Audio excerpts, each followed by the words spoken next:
60 years ago today, a young woman spoke about the speed of technological change as she presented the first television broadcast of its kind. She described the moment as a landmark. Television has made it possible for many of you to see me in your homes on Christmas Day. My own family often gather round to watch television, as they are at this moment. And that is how I imagine you now. 6 decades on, the presenter has evolved somewhat, as has the technology she described. Back then, who could have imagined that people would one day be watching this on laptops and mobile phones, as some of you are today? But I'm also struck by something that hasn't changed. That whatever the technology, many of you will be watching this at home. We think of our homes as places of warmth, familiarity, and love, of shared stories and memories, which is perhaps why at this time of year, so many return to where they grew up. There is a timeless simplicity to the pull of home. For many, the idea of home reaches beyond a physical building, to hometown or city. This Christmas, I think of London and Manchester, whose powerful identities shone through over the past 12 months in the face of appalling attacks. In Manchester, those targeted included children who had gone to see their favourite singer. A few days after the bombing, I had the privilege of meeting some of the young survivors and their parents. So you come especially for the concert, did you? Yeah. Mm-hmm. The birthday present. What was it? Oh, right. Very scary. Very wicked. Mm. And, to target that sort of thing. Yeah. You know. Yeah, it's awful, but hopefully they'll mend. Yes. We'll get But better. it's very interesting how everybody has united, haven't they, here? It's been amazing, really. Mm.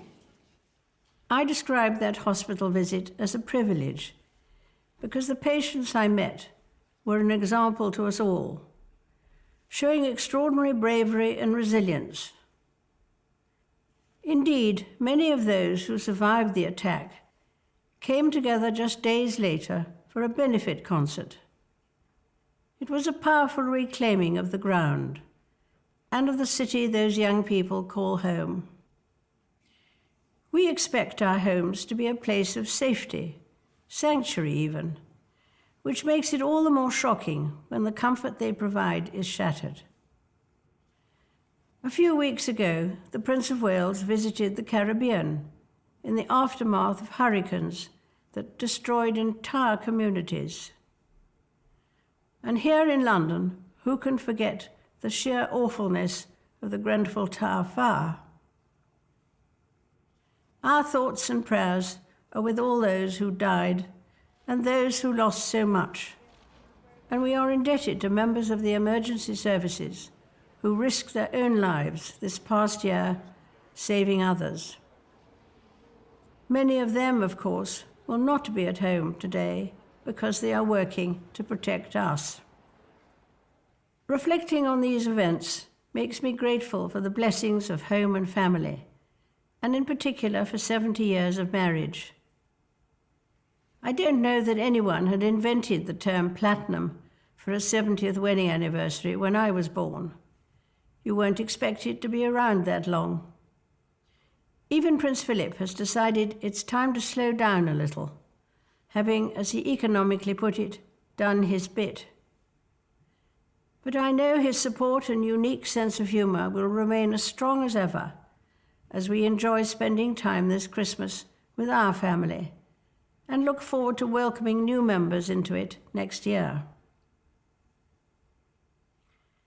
In 2018, I will open my home to a different type of family, the leaders of the 52 nations of the Commonwealth, as they gather in the UK for a summit.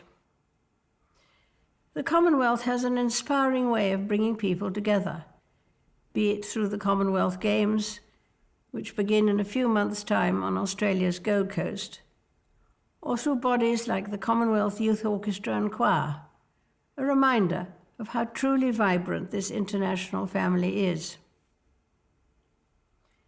Today, we celebrate Christmas, which itself is sometimes described as a festival of the home. Families travel long distances to be together. Volunteers and charities, as well as many churches, arrange meals for the homeless and those who would otherwise be alone on Christmas Day. We remember the birth of Jesus Christ, whose only sanctuary was a stable in Bethlehem. He knew rejection, hardship, and persecution. And yet it is Jesus Christ's generous love and example which has inspired me through good times and bad. Whatever your own experiences this year, wherever and however you are watching, I wish you a peaceful and very happy Christmas.